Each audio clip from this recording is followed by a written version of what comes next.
Alright, so,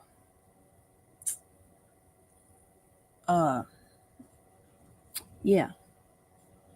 So, if you read the title of the stream, then you'll probably see that I'm gonna be reacting to a video.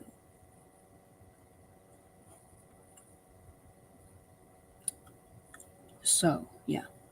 I'll talk about that if somebody joins in a second. Because nobody really watches streams or whatever. It's gonna be interesting. And if anybody doesn't show up, because, I mean, it's 11 o'clock at night, so realistically, how many people might show up? So basically, I recently was watching YouTube and I came across this video from this channel. Let me look at it. The title is Thomas the Tank Engine Was Insane Review. Hello there.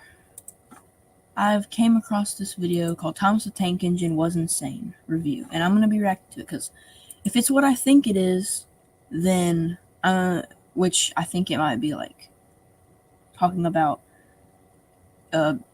one of the obvious things is he might go on about Henry in the tunnel or something, I don't know.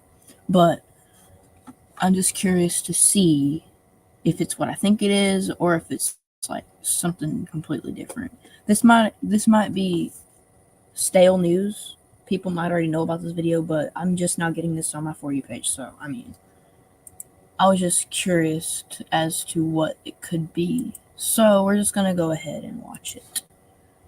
So let me get it pulled up. It's made by this channel called Rabbit Gaming.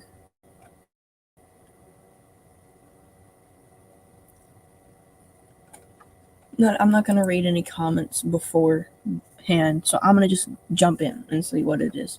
And if there's any continuity errors or incorrect facts stated or something like that, then I'll debunk them. Because, I'll go super far from my little blue tank. Okay, yeah, we're not going to say it. Whatever.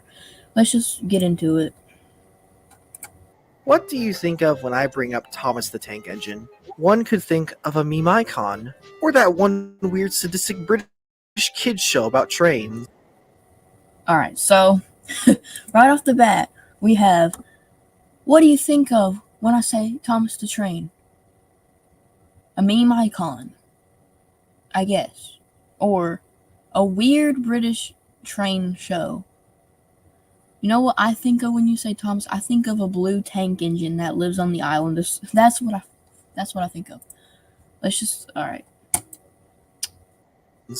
Or that weird YouTube poop I made a year ago that reuses jokes way too much. That's not what I think of at all, actually. I think of the show called Thomas the Tank Engine that was very popular in the States and Europe and Japan. Whatever. Amateur work at best.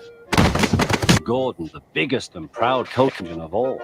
To me, Thomas the Tank Engine was the perfect kids show. I guess you could say I watched a lot. Alright, okay, this is actually starting to get a bit more promising. Alright, let's just keep going. A lot of Thomas the Tank Engine as a kid, and I mean, a lot. I mean, I was one of those kids. I had the DVDs, I still have all my toys from when I was a kid. And looking back, it's very much a show I look back on quite fondly. I don't know what it is, but year after year, for some reason, I always find myself going back to this sadistic kid show for some reason. Why am I so goddamn infatuated with this kid show from the 1980s? It's a weird interest of mine. Okay, well, this is pretty interesting.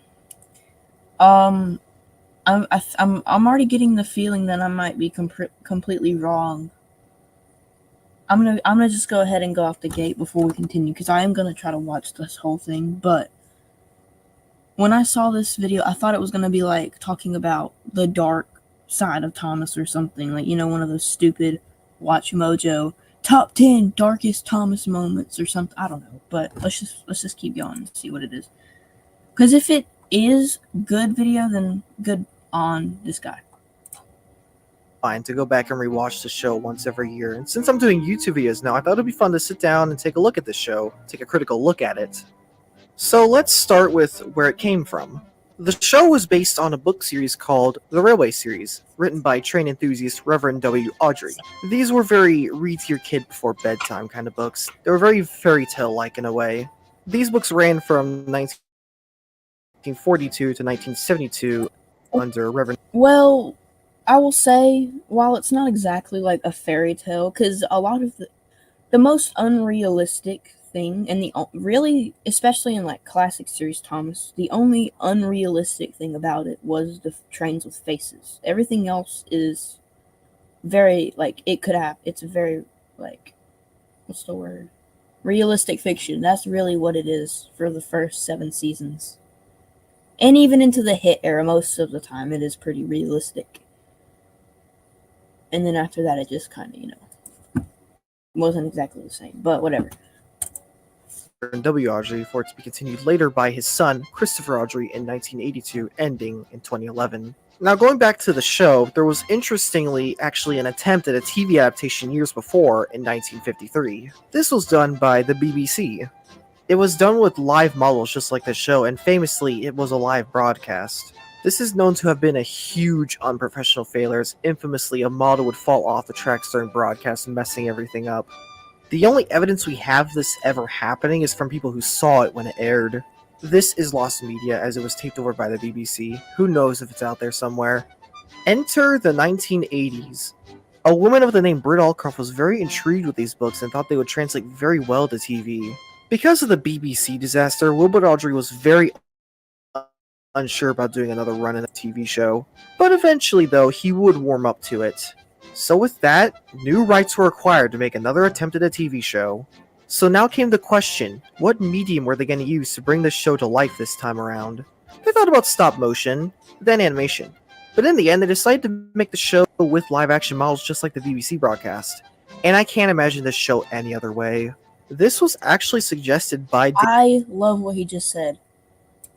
This is actually going way better than I imagined. He said that's the only way he could imagine the show. Even though, yes, the Brenner era is very good, I also can kind of,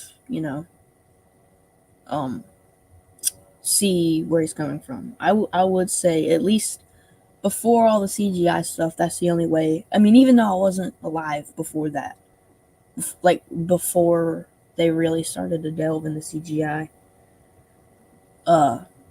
if I was alive at that moment, I would have definitely not been able to see Thomas as nothing but a model show or something. I don't know. Anyway. David Mitton. David Mitton specialized in these types of shows. Model work was a familiarity to him. He came on as director for the series, along with Robert D. Cardona, who came on as a producer. I will talk about the both of them again later. For the show, they had Ringo Starr narrating. And personally, I was never really a fan of Ringo Starr's narration. I'm not saying it's bad, I just think it's not as energetic as George Carlin's. And I am a little biased, as I personally grew up with the George Carlin narration. And honestly, how the heck did they get George Carlin to do this show? A comedian of his caliber, it's amazing. And though George is best known for his adult-themed stand-up comedy, he says working on a kid's show isn't all that different.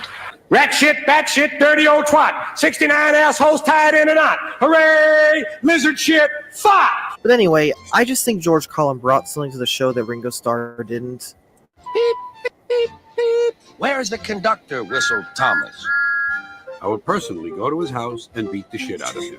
It's a different kind of energy that I really like. Jesus doesn't really love you. Well, yeah, I'll miss you, George. And All this together, a pilot was set to be made, with production starting in 1983. Every set was about the size of a garage. The idea they had to bring these characters to life was to make the eyes and the mouths move via radio signal, and they would put these smoke units within them to emulate steam. They also made it so they could swap out faces to express different emotions with the characters. This worked very well for what they wanted to do. As a kid, I never found this creepy, at all. I don't know what it is. thank goodness. Let's be real. Anybody that thought the models and the moving eyes and the not moving mouths or whatever, that thought it was creepy, they must have been really soft. Because it's literally just toy train. Basically, it's literally just toy trains on a layout, is basically what the show is. But it's also more than that. But that's the entire basis of, like, the show.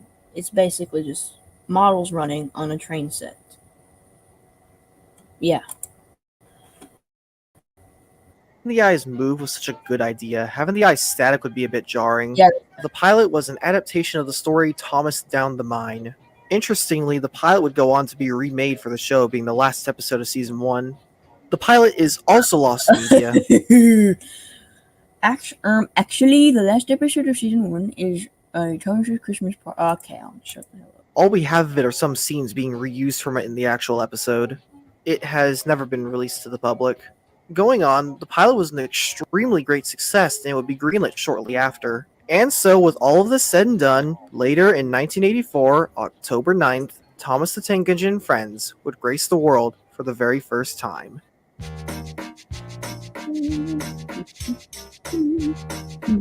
Now here's the thing with Thomas the Tank Engine.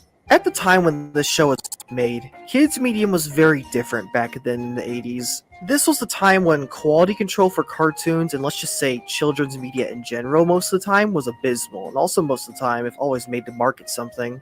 This show was very new for its time. This is actually one of the reasons Ringo Starr wasn't sure about narrating it at first. To be fair, they made Thomas toys, but that's not my point. Why was this show different? Mostly in its early seasons, it was very mundane. A slower kind of show for younger kids. In a way, it was so mundane you could call it Thomas and His Mundane Friends. But that's not a bad thing. That's kind of what the books were. Simple, slower stories at the beginning. Yeah. There was also a precedence of quality that went into this show. Most kids shows from this time would always spell out their morals to kids. Thomas was different. Yep. Great point. This was a great show that did not talk down to its audiences. Hey, by the way, I saw this video on why Nitrogen Air was the best CGI portrayal of Gordon. Alright, I'll probably watch it after. I haven't seen that. Thank you for saying that. I'll probably check that out soon after. We'll see. This was something the books understood very well. Rev W. Audrey understood this well. These stories never played down to kids, and this is something that cast members of the show understood extremely well. This is especially apparent since they stopped adapting stories and doing original stories later on. I think that's what makes this show so rewatchable. There was an adherent ambition with this show. So many of the things they took from the books carried over to the show almost perfectly. Holy shit, came right off, didn't it? God damn, you'll have to get a new one of them, said Edward. Shit, that broke easy, didn't it? Yeah, there were sometimes a few changes and compromises, but it's only natural small changes happen in an adaptation like this. With that being said, let's go on my first point on why this show works. Let's talk about the characters. What the hell? Thomas the Tank Engine and Friends was a show about the island of Sodor, and on this island Can we take a second to talk about the D261 that just split the rails?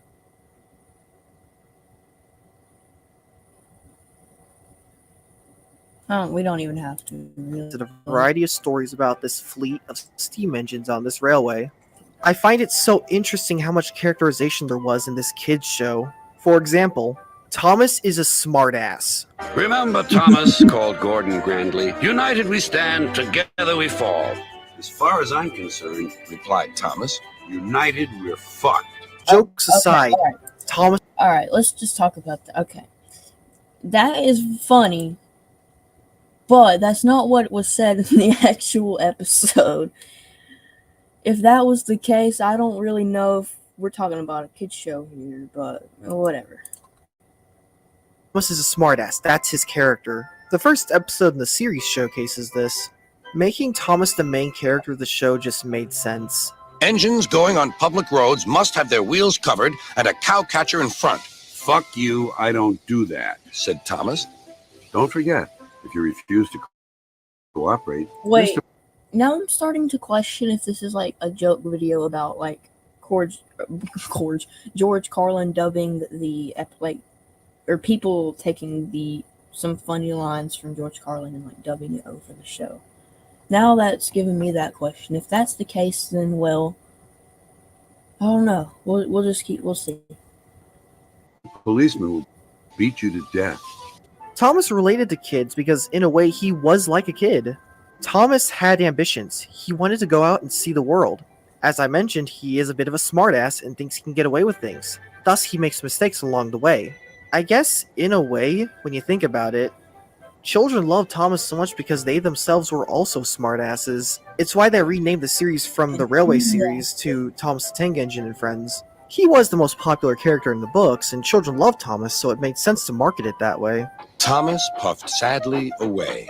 Fuck that lame-ass cop. Said Thomas. But anyway, I digress. They do this characterization thing with every character in the show, and it's wonderful. Percy is a naive young child. Gordon is a proud and pompous engine. Henry is also a proud engine while still being a bit full of himself as well, but shines his kinder side from time to time. James is the stuck-up engine who thinks he's a proud engine stemming from vanity. Edward is the old faithful engine who's the more experienced of the characters. Everyone has this characterization, and it leads to so many meaningful stories. So many characters playing off each other. This gave the show content. For once, we have an actual video that has a title kind of like this. That isn't like, Henry died in the tunnel. Yeah. Oh, Smudger died in the back of that shed. You know, stuff like that. Scruffy was ripped apart to his death. Like, you know, just simple stuff like that. I'm so glad that we're finally getting Continuity. Genuine videos about this. Once this is over, I want to show y'all a video that I've seen. It is the stupidest thing I've ever seen. But let's just get through this first. It's crazy to think, but this show had character progression. Thomas started out as, like I said, a smartass, but in season 1 through 2, we see him go through a character arc. Through these episodes, they show the character making mistakes, and he really did go through an arc. There is a significant difference in the way they write Thomas in later episodes. Yeah, he's still a bit of a smartass from time to time, but that's just his character. And again, they do this with lots of characters in the show. There are episodes where characters are so at each other. A character makes a mistake, and the other character shows them up, helping them. Then sometimes the reverse happens in the next episode. Season 1. This is almost an Unlucky Tug level, like, documentary. Well, I wouldn't go as far as to say that, but it's actually pretty well put together, I must say, so far. If the creator's watching this, then good job. Starts and ends like this. From characters being stuck up and characters being smart and full of experience, it works extremely well showing a character making mistakes for them to redeem themselves later. And it's all done perfectly well in this funny little talking train show from the 80s. But if I'm being honest, that's not the only thing that makes this show work. Let's talk about the music. Ooh. The truth is, behind closed doors, the P word became my secret sin at age 10. Okay, buddy. I don't really want to get this video or this live stream taken down. Please don't talk about that.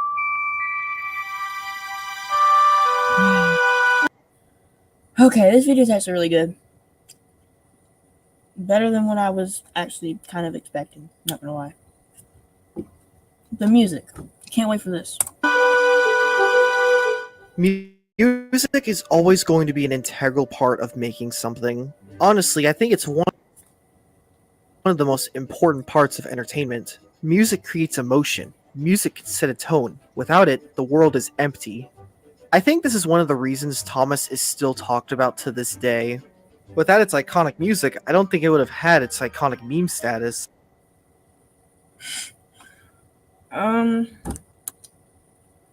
Well, in terms of like the intro music being used for lots of memes, I mean, not really, but I could see where you're kind of coming from with that.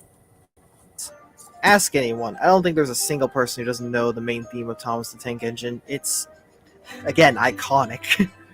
But not just the main theme, though. Upon rewatch, there's not a single track in this show I dislike. They're all iconic. Take a listen.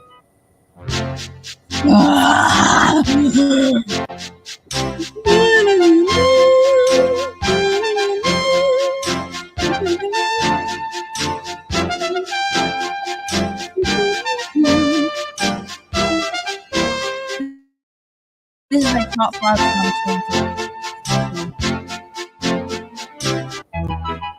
Oh my god. Another top 5 probably. The Watermill theme is just, oh my god, it's so... This is off topic, but I remember just one time, I was in the car. When I was little, I had, my parents put a DVD player on the car, on like their the headrest of their seat, so I could like watch movies or something while they were driving. Well, one time I brought my James Goes Buzz Buzz DVD with me to watch, and when Wrong Road came on and it was like dark outside and I was just chilling watching Thomas, ooh, that was an experience.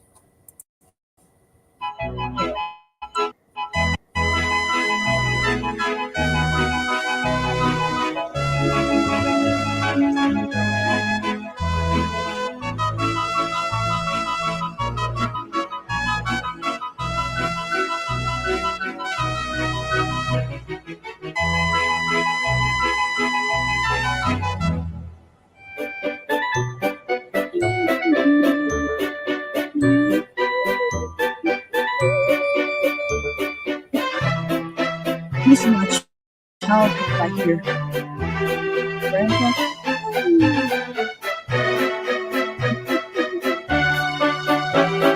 Season 1 and 2 feel the same in terms of their sound, very synth-like. Season 3 changed that. Now they were working with full orchestrations and it's beautiful. They're such simplistic tunes and they work so well. I swear, this is imprinted in my head. I watched this show so much as a kid. This actually brings me back to the characters again. Thomas the Train has character themes. Every track is a great description of every character. Gordon's theme is very strong and proud. Edward's theme is very triumphant. Thomas's theme is very, well, happy. James's theme is very upbeat. And then there's Toby's theme.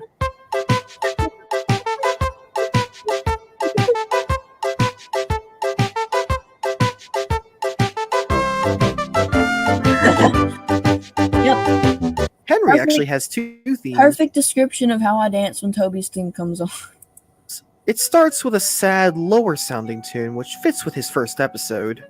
Once a train, afraid of a few drops of rain, so he went into the tunnel and he wouldn't come out. So what did they do? They bricked him in and watched him die! He's dead! Nah, I'm just kidding. They let him out. Thank you so much. Whew! I'm not even gonna lie, for a second I thought he was about to say that he actually died, but with knowing how he's been talking about the show, I knew that there was no way. But yeah, Henry did not die. Dumbass. Anyway, sorry, I wasn't calling him a dumbass. I was calling people that think he died a dumbass, because you know they are. Because he didn't freaking die. If you would have watched if you would have watched the episode that came right after that, they let him out. So, anyway, you already know this. Let's keep going. The next episode is fine. All seriousness, Henry goes through an arc. In season 1, he starts out as this train that doesn't run very well. There's a whole plot about him needing special coal. And there's the whole tunnel thing going on. Later, he gets into an accident, and he gets rebuilt into a better engine in a later episode, and he has this theme.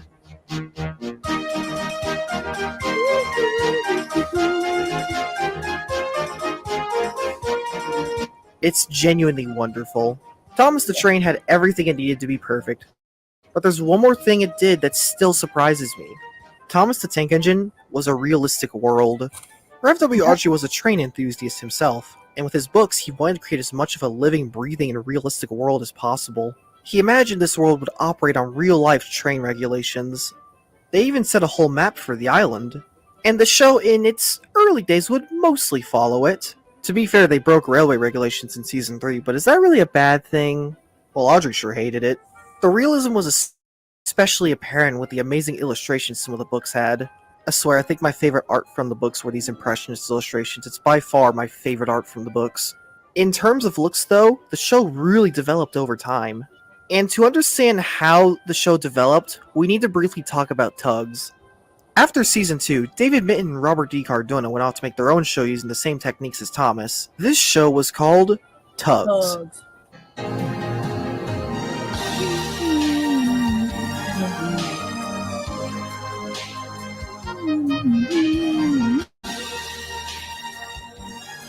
It was about these steamboats in a 1930s New York doing jobs on the sea. This show was an interesting case, and it's worthy of its own video. Maybe one day I will take a look at this show. But anyway, Tugs was the sister show of Thomas. They had these huge sets that were giant tanks of water, and they would have the boats on tracks to show realism with movements. It was a very passionate and ambitious project. But Tugs went on to only have one season. Why did it have one season? Again, Tugs is another topic for another video. It's a very interesting case. What I will say, It was too expensive and it went bankrupt. Or Clearwater went bankrupt. There you go. Look what I paused on. is after making this show, cast members would take what they learned from this production and apply it to Thomas. Thus, going forward to season 3, Thomas was overhauled. Going from season 2, 1986, to season 3 in 1992, we had this.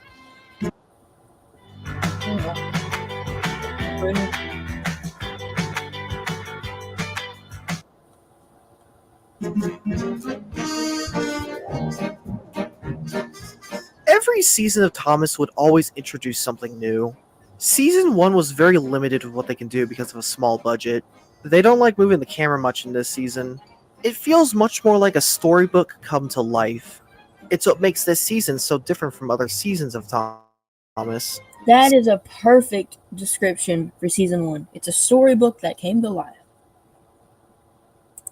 Season 2, they were starting to warm up to it, trying to do these much bigger shots, big industrial areas. Season 3 changed everything about the sets. There were a few times they worked with live water in Season 2, but Season 3 started having so many iconic sets, so many water features. Weather effects and lighting, it all makes such a beautiful looking show. It's something I have such a huge respect for from a filmmaking standpoint. It creates such a beautiful living and breathing world. It's why Season 4 is my favorite season. Season 4 is like one of those seasons of Thomas that just fills me with cozy moods. It's the season that introduces the narrow gauge railway. This is actually based off a real railway in preservation. They actually have a YouTube channel. It's very interesting. I'll link to the channel down below. There was a number of techniques they had to utilize to make the narrow gauge engines work in this show. Noticeably, they would hide smoke units under the tracks and put motors in cars behind them. These models are so goddamn small. It's amazing they figured out how to do this. But I'm used to new coaches, not these cattle cars. If you want to express emotion, screaming is where it's at. Grunted Gordon. Now what about the smallies? Thomas the Tank Engine was an extremely successful show. It was marketable and kids loved it. Now I've been pretty kind to this series so far. I haven't really made any criticisms in this video yet. And I've strayed away from making the obvious joke of, oh my god guys, look, this show is so dark. Well, I'm gonna do that now, because fuck credibility. Oh no. Okay. This could go one of two ways. Talking about the mature in darkness being good, or the mature in darkness being bad. And if it goes on bad, well, this might take a turn. Because, you know, I don't know. Whatever. Yep. They liked to do their panning shots in season 2 quite a bit. I'm coming apart! Okay. Uh-oh. It looks like we're going down with this. Let's just see what he's got to say. Thomas the Train is sadistic. There are some very dark implications in this universe. The idea of death is very apparent with these characters, and they are threatened by it every day. There are so many scenes in this show where locations are just littered with train parts. This shit's fucked. To be Okay. Obviously, it's a kid's show. They can't show death or anything. I've had a theory for a while that all like the scrapped engines that you see, or at least most of them. Actually, let's go back to that shot from Thomas Percy and Oslo Coach. every day. There are so many. All right. I have a theory that every engine that has like a closed out face like this or this didn't or wasn't alive. But if you see engines that have like an open space right here, then I would assume that it was a real life engine. That's what I'm thinking, because that would make sense. And I think we saw very, very few engines that were scrapped that had like an open. Matter of fact, there isn't a single one on the screen that is like an open, I almost said cap, smoke box or whatever. Anyway, yeah, let's just see. Scenes in this show where locations are just. Also, I wanted to mention that there's never, I don't know if you knows this, but there's never been an episode where an engine has been, like an alive engine has been scrapped. Like, you know, we've gotten close to it in like Stepney Gets Lost, but that didn't happen, so. Just littered with train parts. This shit's fucked. To be fair, this is pretty based on real events. Audrey took a lot of Yes, you're right. That is a good reasoning for that. It is based on like real events. real world inspirations for his stories. In the 1950s, steam engines were being phased out as diesels were the new stronger engines. It was called dieselization. The books did not shy away from this. I'm not kidding when I say this. This was a real historical thing that was happening in that industry at the time. Number 2, it's an allegory for racism. It's very apparent that Audrey... Okay. This is another thing.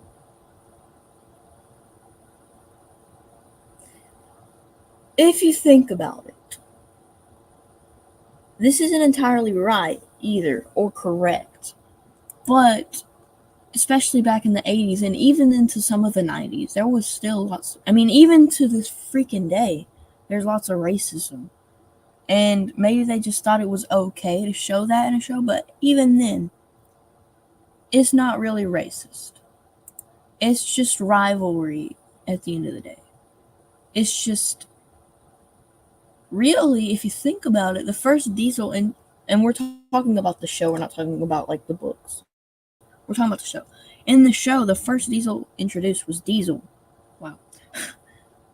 And he arrived, and he didn't exactly show fond interest or, like, wanting to be friends with the steam engines, or steams as they're called.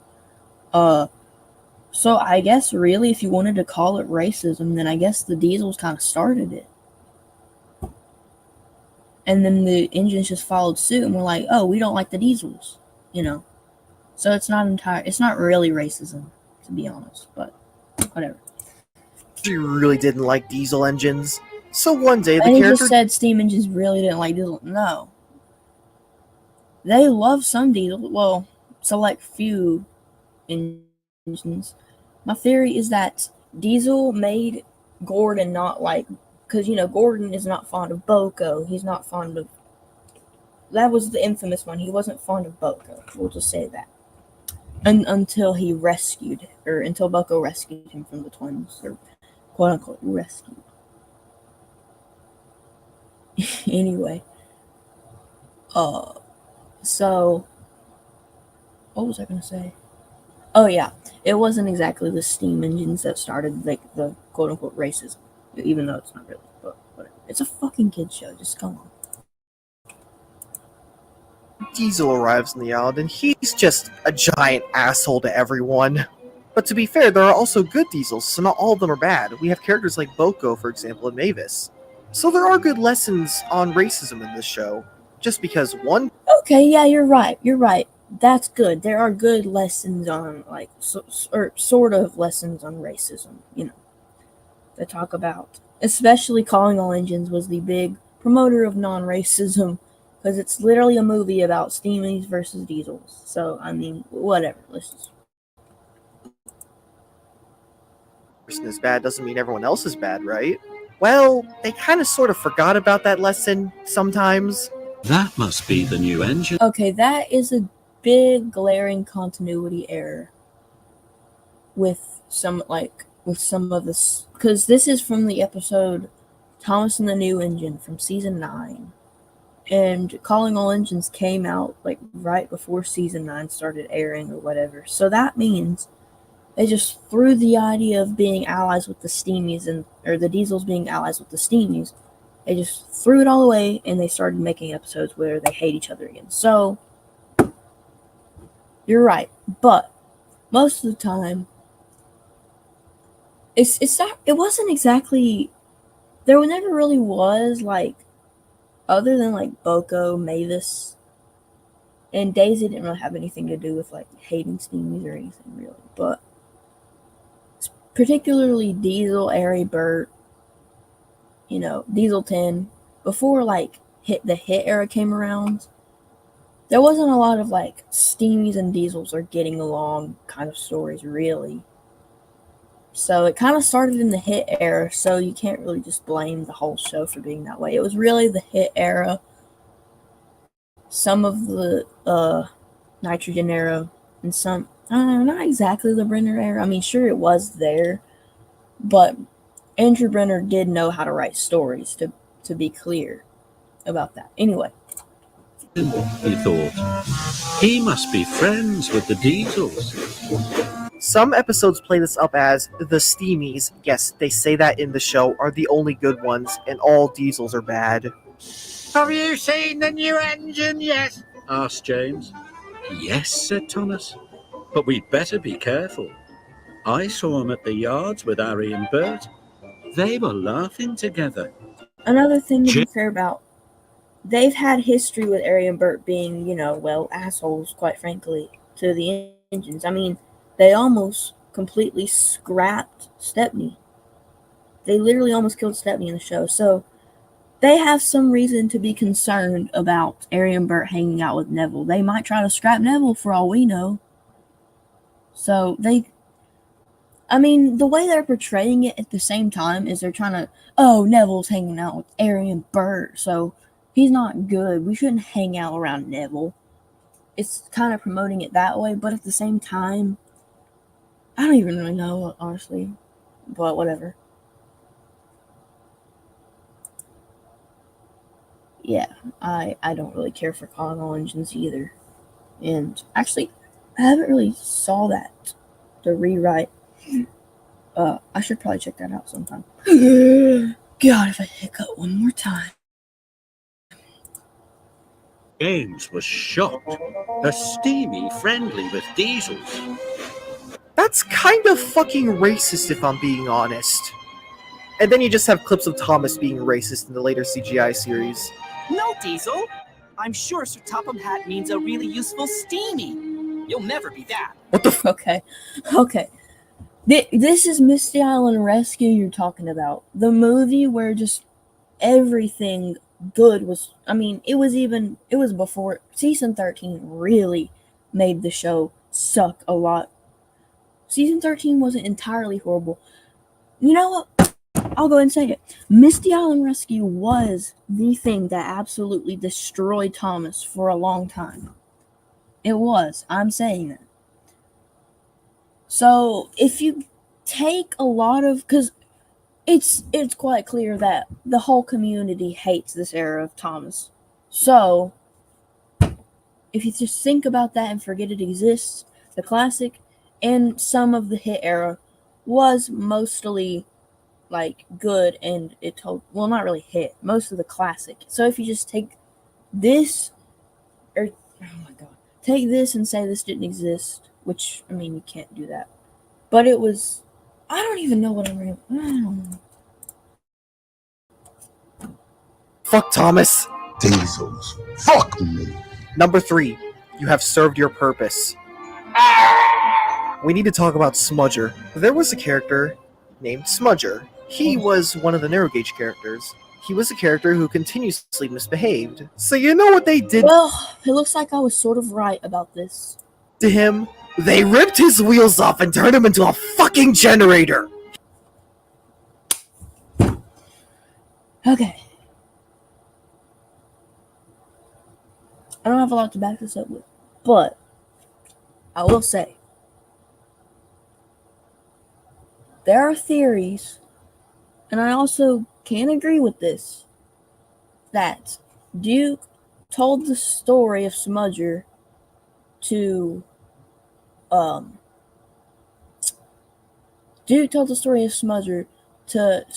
scare Stuart and Falcon into being not troublesome. What's the word that weird? You know what I'm talking about. There's a theory that Duke told or made up a story about Smudger and said that to keep Stuart and Falcon in order. Also, hello. Yeah, it was a misconception. Thomas just said, well, Thomas was like, oh, Neville's been hanging out with the Diesels, and you know what the Diesels do, right? And James was like, oh, is Steamy hanging out with Diesels? That's wrong. And then it was passed down differently. And then Percy was an idiot and said, he wants Neville to biff into Steamies or something. Like, nobody ever said that. I don't know. Yes. Anyway.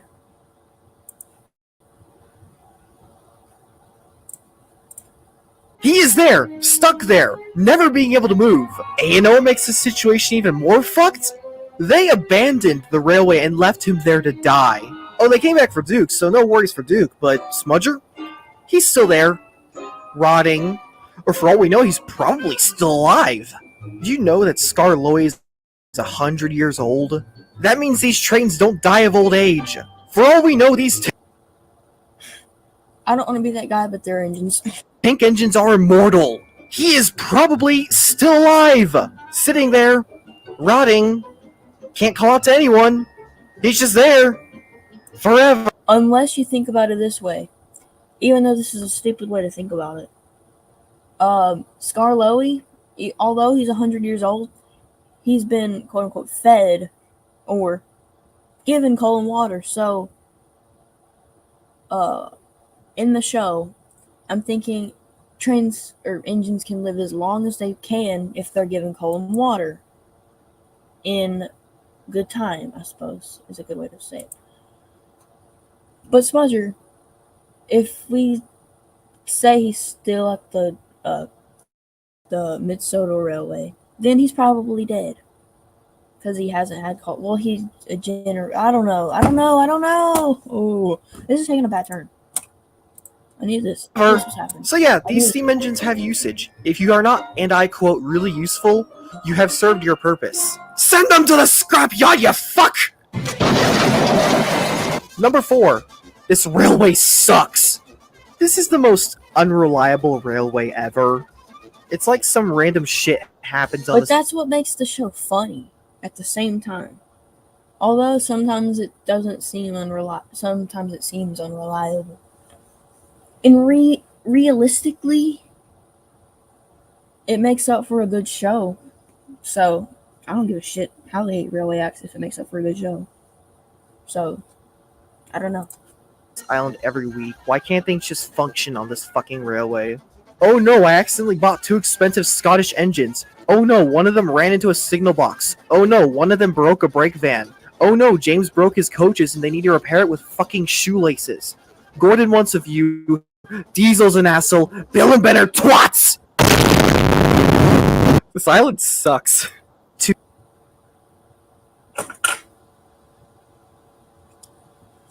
Alright, that gives a bad... When you said, like, Bill and Ben are twat, stuff like that. Well, you were talking about characters earlier in the video, talking about how they each have their own sort of style and themes that make them who they are, I suppose. So, if you apply that logic to that, then yeah, that makes sense for them to be cheeky or Diesel to cause trouble, stuff like that. Anyway,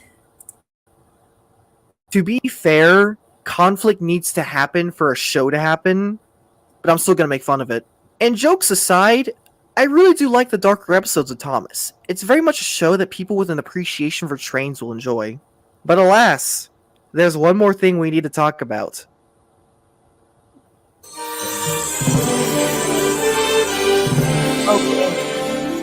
Thomas and the Magic Railroad. Following the overwhelming success of the show, a movie was set to be made. In fact, season 5 and 6 pushed a lot of action scenes to convince investors they could do this kind of movie. 6? I'm sorry, what? Go back. In fact, season 5 and 6 pushed a lot of action scenes to convince investors Season 6 came out after Thomas and Magic Railroad. Come on, bro. they could do this kind of movie. This movie At least fact check yourself before you make this. I'm sorry. I like the first half, but this is going a strange direction. came out in like 2000. It's really in need of its very own video. This movie has so many problems. I'll try to summarize. I will agree with that. That's another thing. If something that has been said before and it's factual information, Thomas and the Magic Railroad is not canon to the normal show. So anything that happens in this movie, I'm assuming maybe some of the train stuff or the engine stuff happened in the continuity of the show, or like just, but all the magic stuff was not canon. This was purely entertainment. Like just, it was his first movie. I'm assuming they wanted to make it big. They wanted to make it magical and not as restrained from like unrealistic stuff is what I'm assuming is what they wanted to do for the first film. But Thomas and the Magic Railroad is not canon, so that's something to know. Summarize it here. Thomas's universe exists in a pocket dimension, and there's a magic steam engine that is basically God. There's an evil Diesel of the name Diesel 10. Whatever happened to 1 through 9 was hell-bound on destroying her, and when she is destroyed, You're so funny. Diesel's number 1. He was the first one introduced. Boko is number 2, second. Fuck, I don't care to explain all the other steam engines will cease to exist, apparently. Because if the lady steam engine dies, all the other steam engines will die. I guess that's just how that works, then. And so Diesel is back, ready to start his little genocide run. And the race is on to stop him from finding her. Oh, and Alec Baldwin is there, too. And some other live-action drama. Fucking hate this movie. Alec Baldwin actually narrated the show for a bit before this. It was fun. Beach. And after, because season 6 did not come before Thomas and the Magic Railroad, like I said before. That's it. That's it. To be honest, that's not a very good summarization of the movie, but the movie's plot is so goddamn confusing.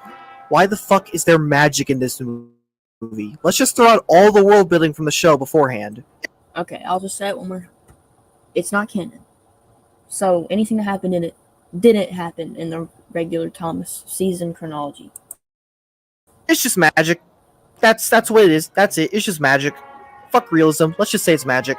And the worst part about this movie is it alienated audiences upon release. In America, when they brought Thomas over, it was through the show Shining Time Station.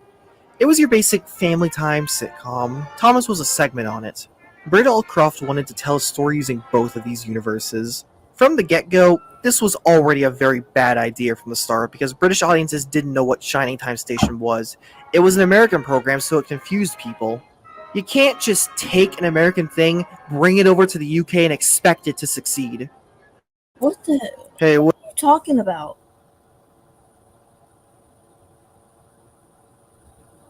Shining Time Station was an American. What are you talking about? It literally was made for American audience. That's the whole reason they put Thomas in this Shining Time Station. Or made the show Shining Time Station in the first place, was to tell the stories from the British show to America. And then they just let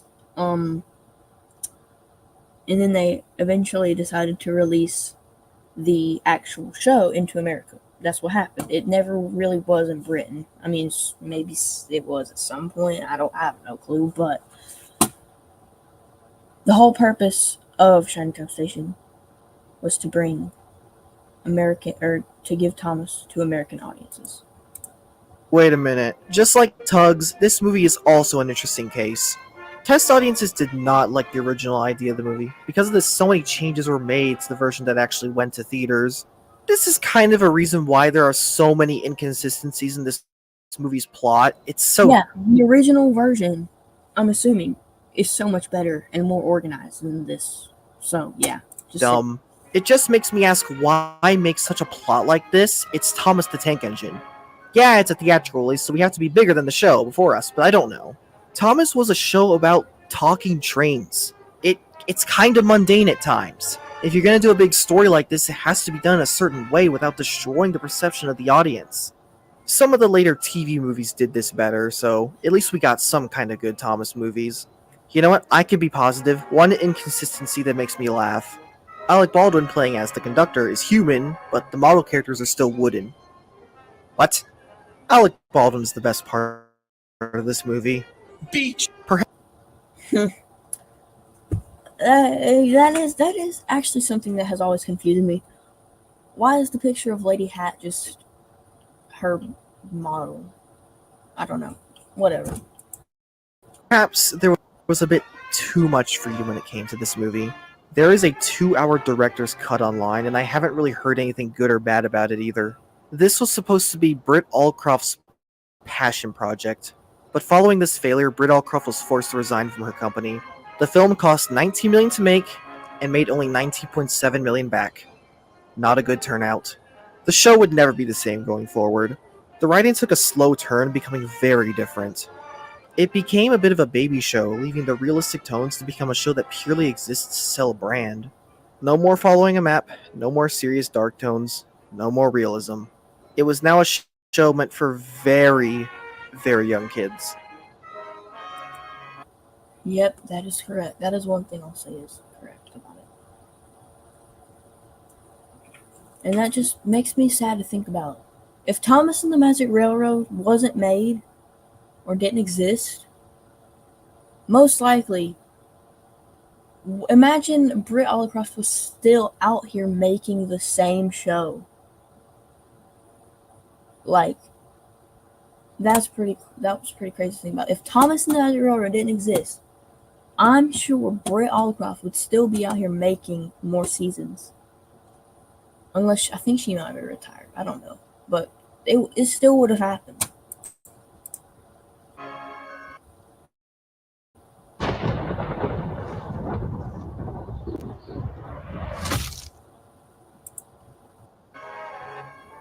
So what happened after that?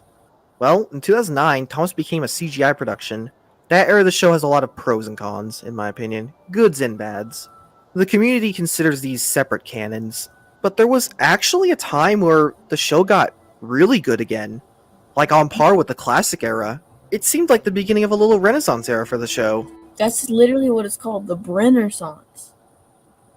Because it was made by Andrew Brenner. They call it the Brennersance because it was a return to form for Thomas, really. Back to like almost the season 5 or season 1 through 5 sort of show. Then the reboot happened. What the fuck even is this all engines go? Yep, that's a story for another day. Oh shit. This is really sad. And yeah, that's where Thomas is now. In hindsight, it really is sad when you think about it. Thomas the Train started as just stories someone made for their sick son. Thomas was once just passionate stories a father made. It was never intended to be a huge franchise like it became. Now, it's been stripped away of everything that made this show special. Now it's quite literally just a shadow of its former self. But it's not all bad though. The original idea of Thomas lives on in loads of fans. I mean, just look at some of the things these guys have made. Seriously, fans went and made their own model episode. It's so cool. Nowadays, Thomas is just another shitty kid show made to sell toys. But looking back, there's something really special with its early seasons. The books as well. They were absolutely beautiful. I think it really just shows how just because something was made for kids doesn't mean it can't be something amazing. A few years ago, before the reboot, there were talks of another theatrical. That was a lovely point, I must say. That was actually a good thing to bring this video back to being a good video. The portion about the ancients dying and stuff, yeah, that was kind of like my only turn off. But I stayed. It's actually getting better, talking about how it's just not the same anymore, how Thomas isn't Thomas, and, you know, stuff like that. Movie, but nothing really came of that. And honestly, who knows if Thomas will ever return to his roots. Overall, though, again, the original idea of Thomas lives on in fans. Yeah, the show sucks now, but that doesn't really matter. Fans keep the original idea alive. At one point in time, Thomas the Tank Engine was a magnificent show. Thomas the Tank Engine was an insane and beautiful creation. And at the end of the day, they can never take that away from us. Thomas was a breakthrough in children's media. It was a show that never talked down to audiences. And that's a good reason why it has a fan base to begin with. And overall, I would rather it no other way. Thomas the Tank Engine was the perfect kids show.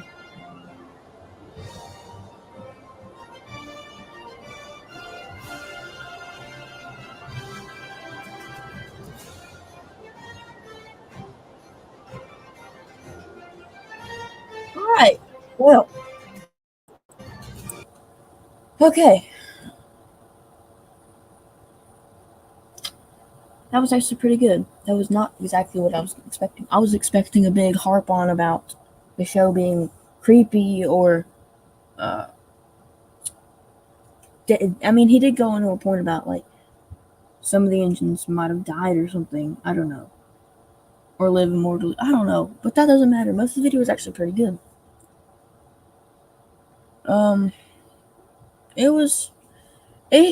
It left me with mixed opinions, yes. I mean, he did go into a lot of points that I actually do understand. Like, Thomas wasn't really, like, it was special at a point. It wasn't just, you know, another dumb kid show that has no good, great morals. Like, because it had great morals in the beginning, but now we're at fucking All Engines Go, and it's just trash, you know? There's no lessons learned. Maybe there is, I don't know. I haven't watched a lot of it. I've watched like 20 seconds of it, and then I wanted to bleach my eyeballs. Anyway. So yeah, that was that video. It wasn't bad. A lot of the points were pretty good. Some of them weren't really great, but the structure of it was alright. We'll just say that. It was pretty alright. So yeah, that's really all I'm gonna do. Alright. It's like 12 o'clock at night, or in the freaking morning where I live, so I mean, I should probably go to bed. Well, thanks for watching, and I'll see you all next time. Bye-bye.